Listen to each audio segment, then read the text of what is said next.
This is Steve Zeltzer with Workweek, and the developments in Ukraine and Russia are of world importance for working people. Boris Kargalitsky is a social scientist. He is a professor in Moscow and has been following these events. He has a program called The Worker.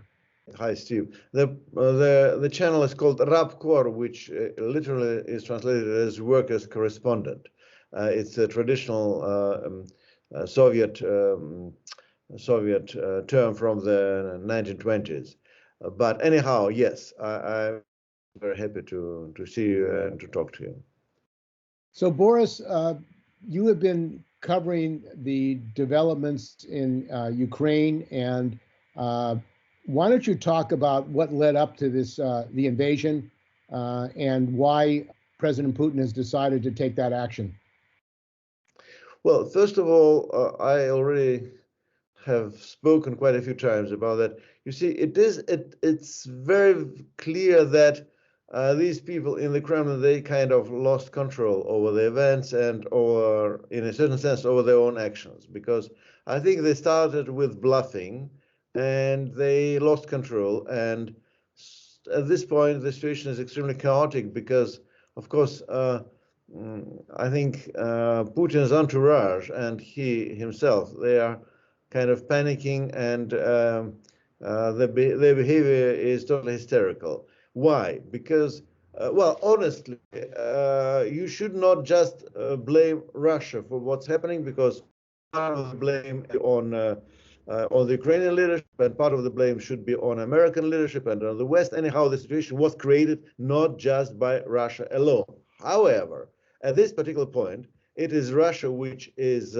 actually taking military action against Ukraine, and including Ukrainian civilians. And of course, there is a peace movement in Russia which opposes these activities, opposes these actions.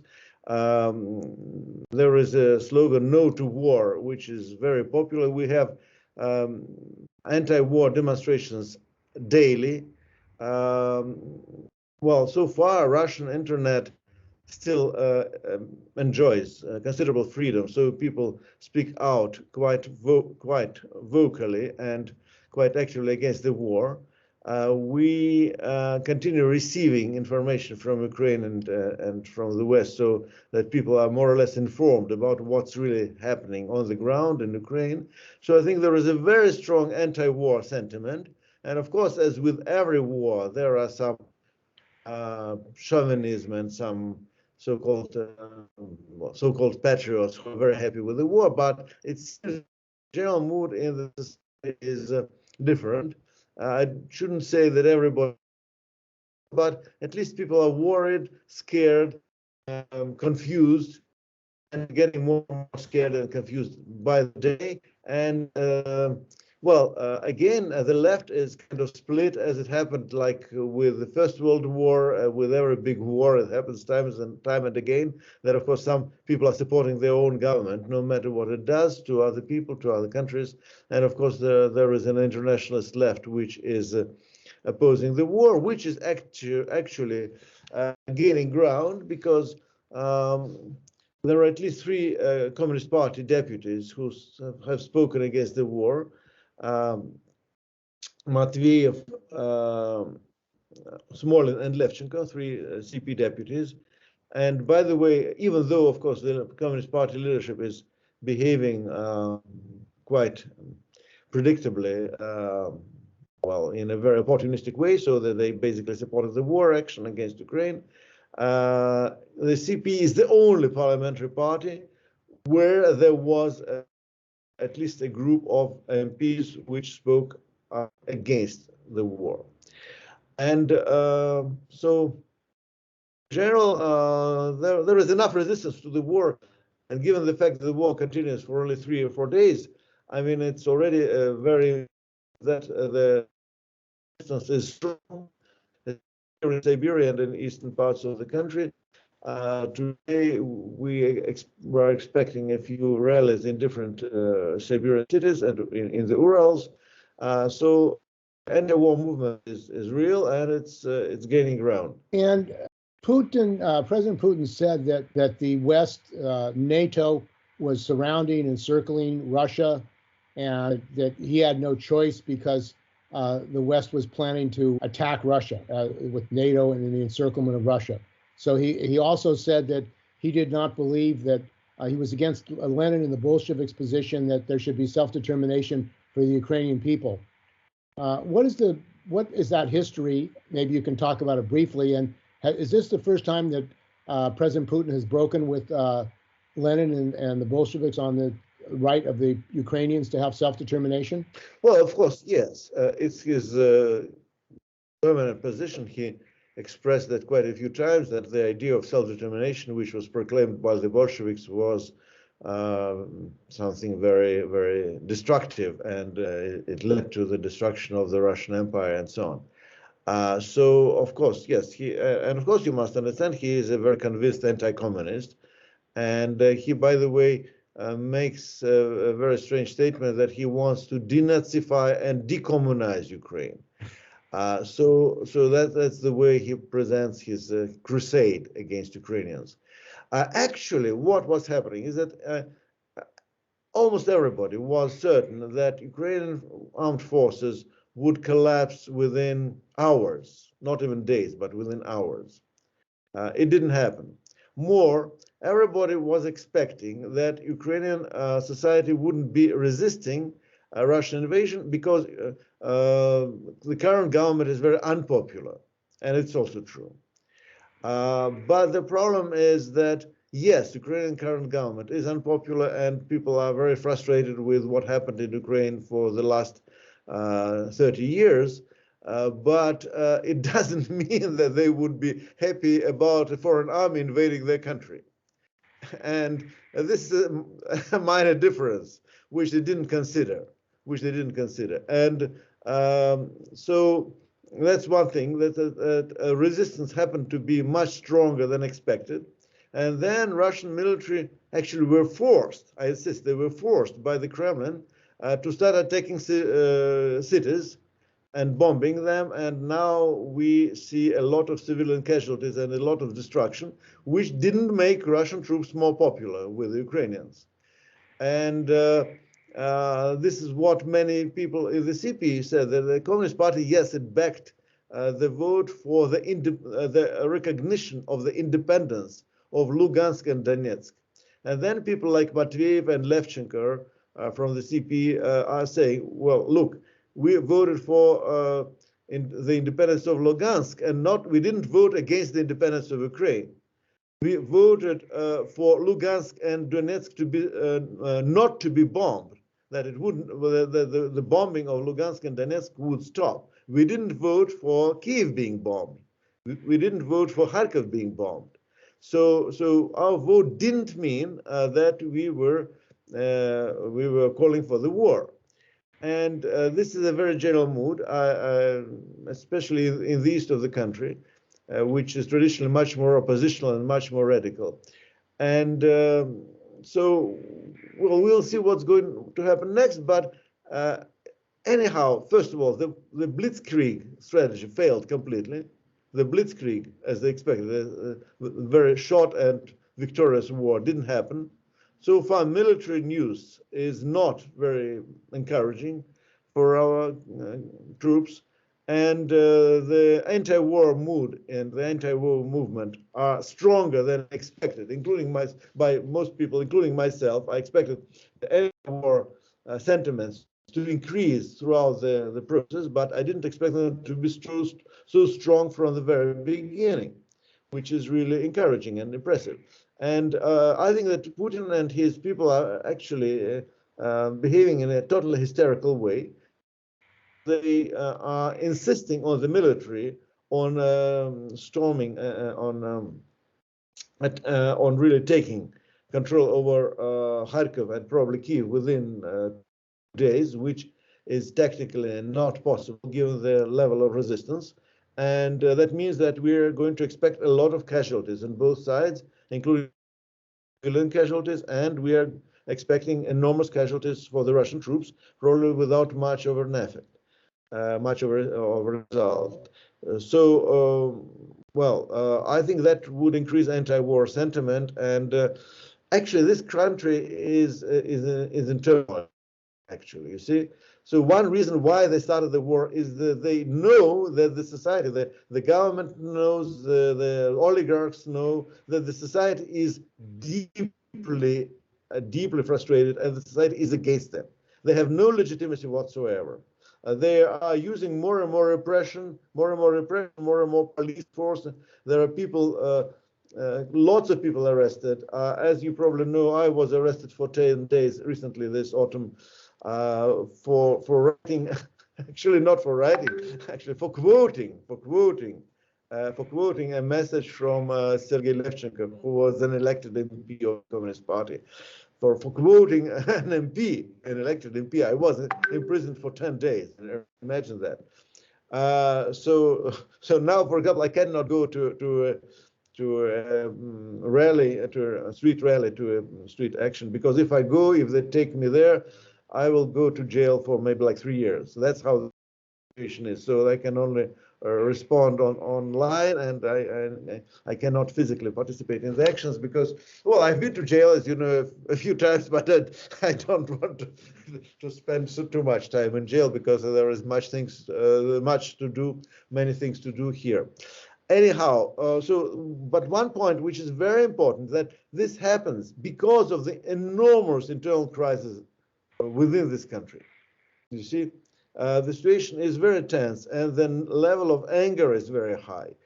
And I think they miscalculated completely, because they expected that if they succeeded with the war, they would kind of raise anti-war, pro-war, militaristic, jingoistic kind of sentiment, and that would stabilize the situation domestically. As often happens, it backfires, it goes the other way around, so that they are provoking even more anger.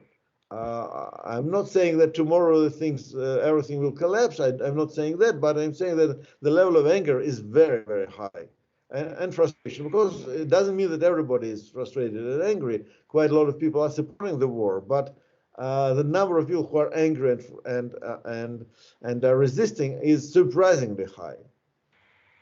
And you're saying that the government, the Putin government and the military, did not expect the resistance in Ukraine that they're having. Were they prepared, and are they prepared for an occupation of Ukraine? No, they're totally unprepared. They're totally unprepared. There is, they say there are reports from the military that they have shortages of necessary resources, they don't get enough gas for enough fuel for the tanks. They don't even have enough ammunition for their guns and cannons and so on. So there are already military complaining that they were sent there without adequate supplies, because everybody expected them just to walk into the country and everybody would be praising them and meeting them with flowers, and instead they were met with bullets, and they were totally unprepared. They just simply didn't have enough ammunition and fuel for real fighting.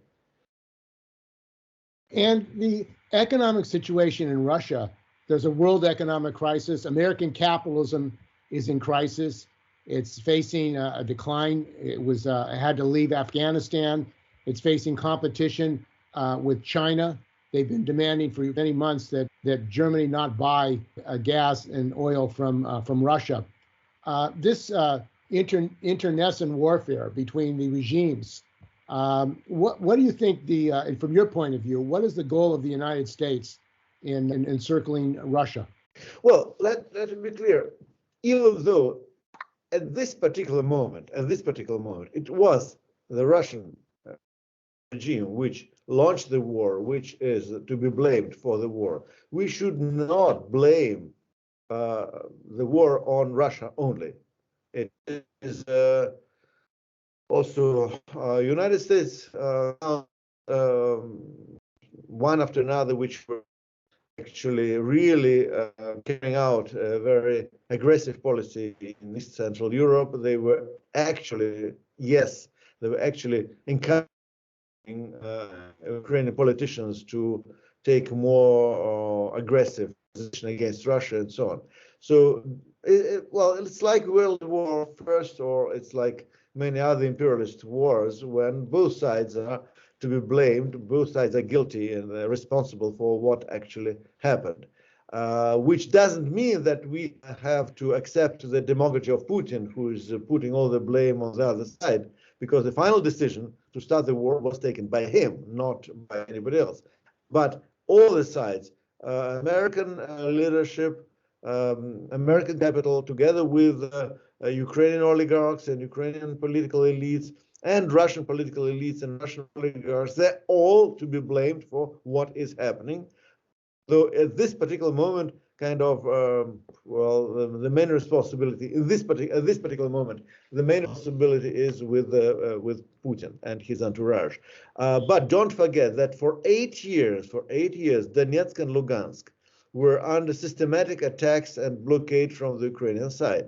And why didn't Ukrainian government recognize the right of Lugansk and Donetsk people for their own self-determination?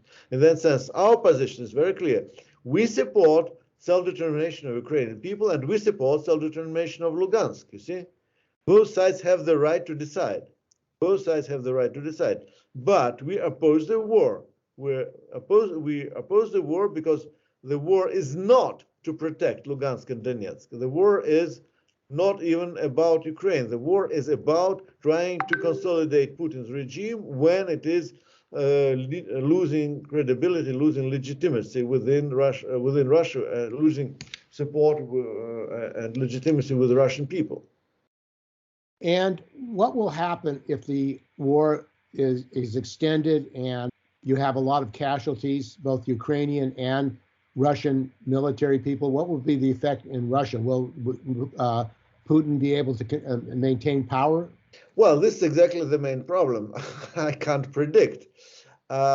Historically, I think the preconditions for revolution are really ready. There are all. It looks like a playback, like a kind of remake of, say, maybe the Crimean War or even the First World War. As you know, the Crimean War was a failure for Russia, and then they had to start reforms, which actually also provoked socialist movement and revolutionary movements in Russia somewhat later on. But what I mean is that the Crimean War ended up with the Russian government, which was Russian government abolishing serfdom and starting reforms in order to somehow to reconcile itself not only with the rest of the world but with its own people. And the First World War ended up, as we know, with the revolution. So I think that preconditions for the revolution are quite ready in Russia. But, however, on the other side, we should not expect history to repeat itself, and we should not invest too much hope in our historical parallels. So I think there is also another problem that Putin and his team, they have a strategy, an exit strategy, which is prohibit everything, arrest everybody, introduce successful censorship on the internet, ban existing oppositional parties, including those which are loyal to the war, because they kind of give cover politically for those politicians who are more radical, like Smolin, Levchenko, or Matveyev, who are opposing the government and who are still members of the same party. So I think one scenario is some kind of more repression, more tyranny, and so on. You know, there is a joke in Russia now that yes, we wanted to live like in Europe, but we didn't mean Germany of the 1930s. And the situation of the Russian working class, its organization, its struggle, there probably is going to be inflation. There's inflation in the rest of the world, even in the United States now. Is there inflation in Russia? What is the economic situation for the Russian working class? and the struggle of unions? And is there anger at the oligarchy, which Putin represents? Well, first of all, Russian workers, I mean, manual workers, traditional industrial working class, really very frustrated and demoralized. Deindustrialization in Russia. By the way, you know that from American history as well. The effects of deindustrialization are very demoralizing for the labor movement, for the working class. So that's a traditional industrial working class now is very weak. Much of the left is based in some kind of low middle class social layers. We have to see. I don't. Well, there are some strikes sometimes, but not too many. Trade unions are under government control, or there are independent trade unions which are very weak and also not very successful. Though we see what's happening in Kazakhstan right now. In Kazakhstan now there is a wave of labor unrest, which is not reported in Western media.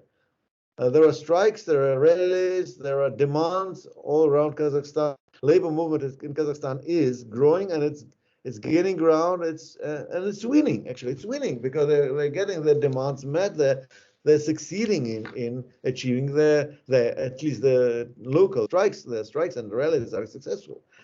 And I think that's a very good example for Russian workers in Kazakhstan. They're saying, "Oh, whoa, done. Something can be won. People win the really won." And I think there will be much change. At this point, don't expect industrial workers to be the leading force. Not at this point. They will definitely their word, but not at this very point. And the communist members of parliament who spoke out against the war, maybe you can talk about who they are, who they represent, and what parties they represent, and whether or not they're going to grow as a result of this apparently growing opposition in Russia to this attack on Ukraine. Well, first of all, mostly they are from the east of the country. Mostly they are from Siberia. Oleg Smolin is from Omsk. Levchenko is from Irkutsk. I am now with Levchenko. I'm actually part of his team working on his. I used to work on his campaign this September, and now I'm working with his propaganda team, trying to help them to kind of deliver the message. And Matveyev is the person whom I didn't know before this because it's before conflict with. All I know is that Matveyev will be speaking on Levchenko's channel, which is called Strana Огромная, which is called Huge Country, which is mainly representing the leftist movements in Siberia and in the Far East. And well, of course, people from Moscow also are involved in this action. Most of I've spoken to the deputies of the CP here locally in the local assembly. They are also very unhappy with the opportunistic position of the party leadership, which is not opposing the war, of course. And well, if we are taking the other party, which is the so-called Social Democratic Party, Just Russia, that is small. No, not a single deputy, not a single MP, not a single top politician, including those who are considered to be on the left of the party, spoke out against the war, except one woman, Anna Ochkina, who is the head of the Penza branch of the party, who spoke against the war. And she's not a deputy, and she's not even part of the leadership. So within Social Democratic Party, there is even less democracy than within the Communist Party, which is very telling also. But anyhow, there are people with official positions within official parties which are protesting. And the role of China, I mean, is China has relations with Putin and trade and other economic relations. What do the Russian people think about the relationship with China and what's going on in China? Well, let me be clear. I am in Siberia, in Irkutsk. It's very close to the Chinese border. People are afraid of China. People are afraid of China. They do not expect Chinese troops to invade. They think that Chinese capitalists are going to come and take over everything. And there are already some cases which are very telling, and we have some very unpleasant experience with Chinese capitalists. Are Chinese capitalists investing in your area, in Kirkutsk? investing. They're taking away every resource possible. They say that they're coming into forestry. Within a year, there'll be no forest. Everything will be cut to the ground. They even had a project, fortunately, which didn't work out, about importing water from the Lake Baikal. And people started getting scared that there would be no Baikal within years, so it'll be all taken away, all drunk. It'll be drunk out, this whole lake. Because that's how they operate. That's how they operate. They don't know what is ecology. They don't have no idea about environment. They have no idea about social responsibility. I mean, Western capitalists are pretty bad, but Chinese are even worse. Russian capitalists are not better either, though. So it's not a very nice choice. Which gang is going to rob you? Which gang is going to rob you better than the other? Than the others. But anyhow, here there is a very strong anti-Chinese sentiment with the people, among the people. And then what, you're taking Chinese position as such, what the government is saying, basically, it's a little bit like, this is very famous Chinese thing about a wise monkey on a tree and watching two tigers fighting each other, fighting between themselves. So China is that wise monkey, a very big wise monkey, which is looking at the tigers with delight and expecting the Chinese to, they're expecting the tigers to weaken themselves at least. So that's how China behaves towards Russia, because on the one hand they're saying that yes, we are not backing the sanctions, we are not part of the sanctions. At the same time, Chinese companies, especially those operating in the US, are joining the sanctions. And that means that Russia will suffer from the sanctions. Sanctions actually can be very painful this time because, among other things, they're blocking Russian allies, because another gift of deindustrialization, that Russia fails to produce enough civilian aircraft. So most Russian airlines fly with Boeings or Airbuses, and they're all leased. They're all under leasing, and leasing agreements stop. They finish about 2 or 3 weeks, maybe 5 weeks from now. They're finishing, and they have to be expanded. They have to be extended. They have to be extended. They're not going to be extended in the current situation. So it means that in April or May, much of Russian civilian aviation will be simply grounded. You see, so what's going to happen next, I don't know, because that will be a tremendous hit, tremendous disaster for the country. And the ruble collapsed already. Russian shares on stock market collapsed. Inflation is already quite visible, but it was quite bad before. It was quite bad before this happened. So things simply started getting worse. We'll see how people will react. So far, I think the reaction will be very, very negative, and it doesn't seem that people are ready to accept sufferings just because Putin went crazy. You see, people can accept sufferings if we are attacked seriously, if somebody invaded the land or anything. We can accept to suffer for national dignity. Yeah, okay, but not for the crazy guy in the Kremlin, not for these irresponsible people doing irresponsible things. And it doesn't work this way. And so do you think that a large number of people in Russia now think a crazy man's in charge? That's the problem? Well, I think at least half of the population is 100% certain about it. Another half of the population is uncertain whether he's crazy or not. So one half is just certain he's crazy, the guy went crazy. Another half of the population says, well, it's kind of strange. Is it true that this guy went crazy? Well, a lot of people who, the right wing, Trump, for example, think that Putin is a smart man. And he's very smart and intelligent, and he's not going to do stupid things. I think he kind of used to be smart maybe 20 years ago, but 20 years in the Kremlin is something somebody's brain probably will not survive, you know. Just you have to understand that, what does it mean being in charge of Russia for 20 years. Usually people kind of suffer some brain destruction. But honestly speaking, of course,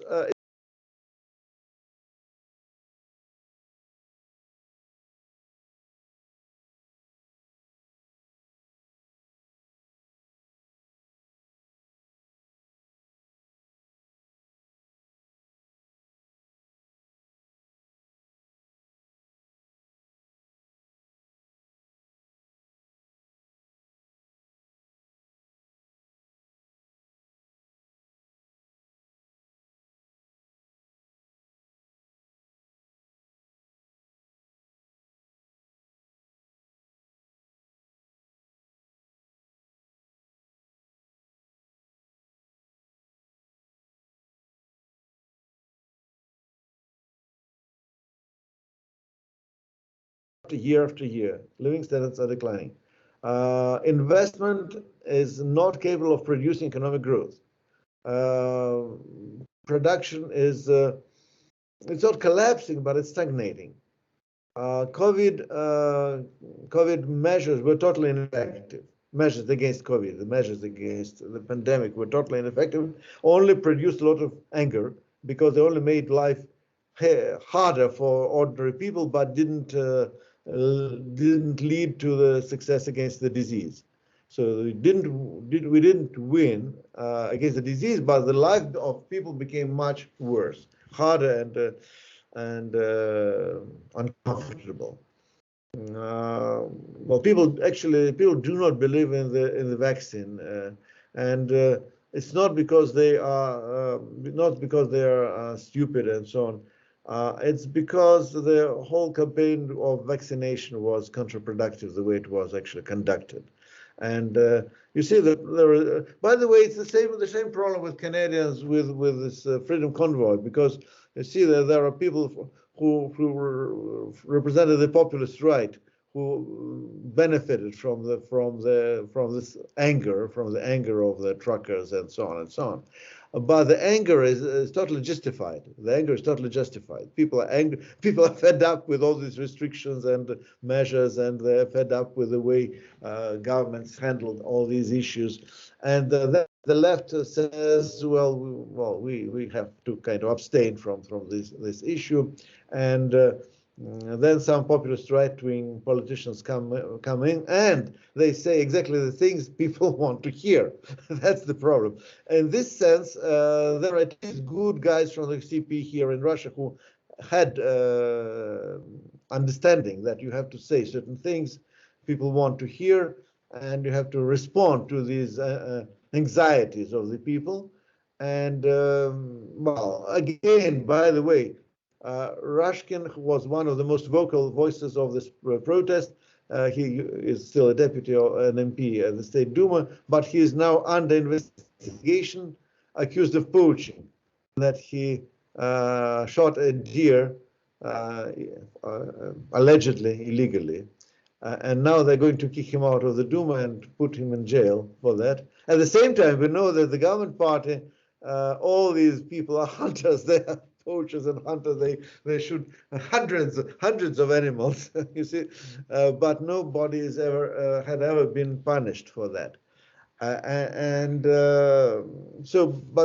everybody knows it's not because of this deer. It's because of the reindeer, right? It's because of his position, that he happened to speak out against the way anti-pandemic measures were handled. And as far as organized opposition to the war, you say that there are protests. Have there been any opposition statements by unions, independent unions or other unions in Russia? Not so far. They're silent. The independent unions didn't support the war, but they're really afraid of speaking out because they're weak, and they are afraid that there'll be repression against them if they speak out. But I think they will start. Sooner or later, they'll begin. Because, you see, it's very important that at least 3 MPs of the CP spoke out. Because before that, there was a feeling that nobody would dare ever to speak out. Nobody would dare to protest. And once you find one person, another person, a third person who dare to speak out, then at some point, more people will join in. Look at our channel. We have this Rapcore video channel. People subscribe to our channel if they understand. People subscribe to your channel. This is Steve Zeltzer with Workweek, and we've been talking with Boris Kargalitsky. He produces Workers' Correspondence on YouTube and has been joining us on Workweek. Thanks for joining us, Boris. Bye-bye. Bye.